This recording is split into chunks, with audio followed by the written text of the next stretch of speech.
হয়ে গেল।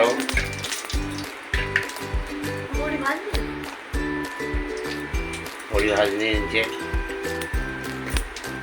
হলুদ গুঁড়ি লঙ্কা গুঁড়ি দেওয়া হলো, পুরোটা ভাজা, আলু ভাজা হচ্ছে। ওই কঞ্চিটা না চোখে দেখা যায় না, ছোট কঞ্চিটা, এই না বড়টা নিলাম।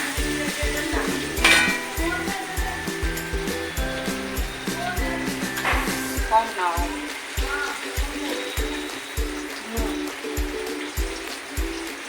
নুন নাও,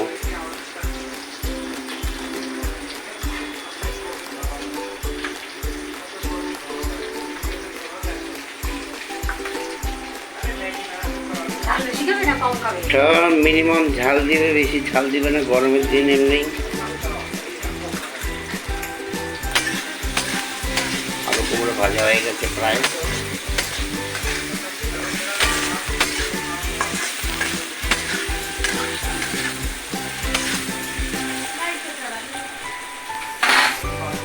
এবার শাকগুলো দিয়ে দেওয়া হবে।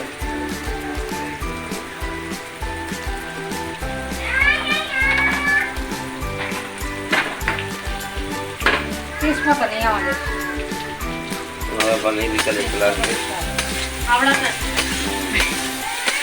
আমরা বিকালে হাওড়া বাজারে যাবো। আপনারা বন্ধুরা এই ভিডিওটা দিল্লির থেকে দেখছেন, যাদের ইচ্ছা হবে আমাদের বাড়িতে আসার, আপনারা আসবেন, আমরা রান্না করে অবশ্যই খাওয়াবো। থাকার জায়গা দিতে পারবো না, কেন কি আমাদের দুটোই ঘর, এখানেই শোবে। আর মাটিতে লম্বা বিছনা করে শুতে হলে নিচে শুতে হবে। হ্যাঁ, বাকি রান্না করার কোনো অসুবিধা নেই, বিন্দাস রান্না হবে। আপনারা সবাই আসবেন, আমরা অত্যন্ত খুশি হব। যারা যারা ভিডিও দেখছেন, ভিডিওটাকে লাইক করবেন, শেয়ার করবেন, কমেন্ট করবেন, ভিডিওটাকে পুরো দেখবেন, সবাই ভালো লাগবে। যারা যারা কলকাতা থেকে আসবেন আমাদের বাড়িতে, আসার সময় প্রচুর লতি আর মোচা ওই নিয়ে আসবেন।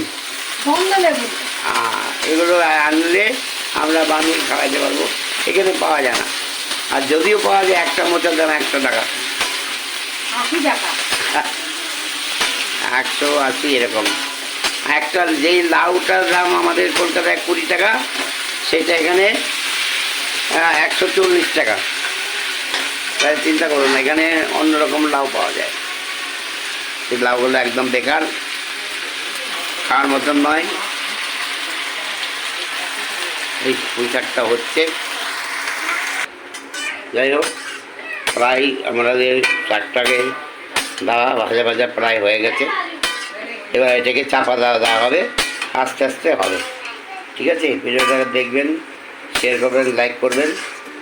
এরপরে কি বানাচ্ছি সেটা একটা ভিডিও বানাচ্ছি আমরা। এখানে ভিডিওটাকে শেষ করলাম, ভিডিও দেখবেন। পুঁই শাক রেডি, পুঁই শাক রেডি হয়ে থাকবেন, শেয়ার করবেন, সাবস্ক্রাইব করবেন, ভিডিওটা ভালো লাগলে কমেন্ট করবেন। ধন্যবাদ।